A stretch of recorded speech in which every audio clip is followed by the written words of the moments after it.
ثم بعد ذلك كأني بفاطمة الزهراء قالت يا أسماء سوف أدخل أقرأ القرآن فإذا خفت صوتي فاعلمي إني قد فارقت الحياة ففي مثل هذا اليوم يا موالين يا محبين الزهراء على وسادة المنية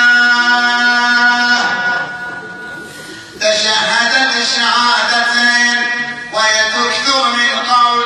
لا حول ولا قوة إلا بالله العلي العظيم وإنا لله وإنا إليه راجعون فأسفلت يديها ومدت رجله وعرف جبينها وسكن قليلها وخرجت روحها الطاهرة وسيدتها أين المنادي وفاطمته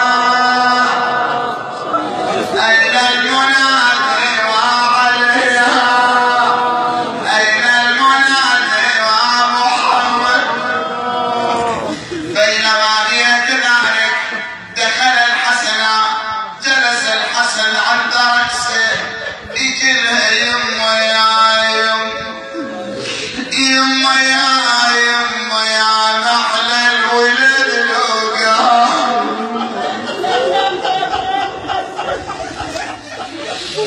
أنا يا نحل الولد لقاه يما نحل الوالد الصدر تضم وعقبت يما النار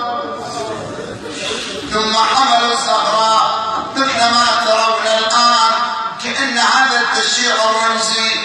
يحملون الزهراء خرج الحسن والحسين وأمير المؤمنين وزينب واقفة في الباب الله رجع إمامكم أمير أقولها يا زينب أبدأ تكشيف الزهرة بالمصروحة لا تتوامل ورا الباب يعني اكو ستر اكو باب لكن زينب من الحلقة والخيام من اللاذة ورا المنصورة تصير اكو حايط تصير وراه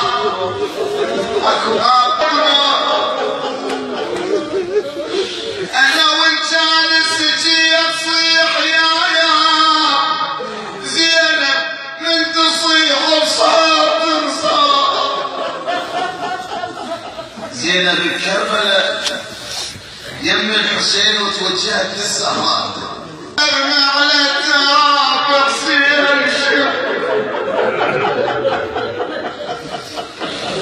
يما ما عرفت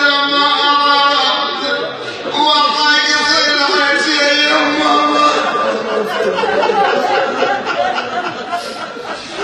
شلون عرفت يا زينب قالت قال انا وشفت اخوك حسين قال انا وشفت يما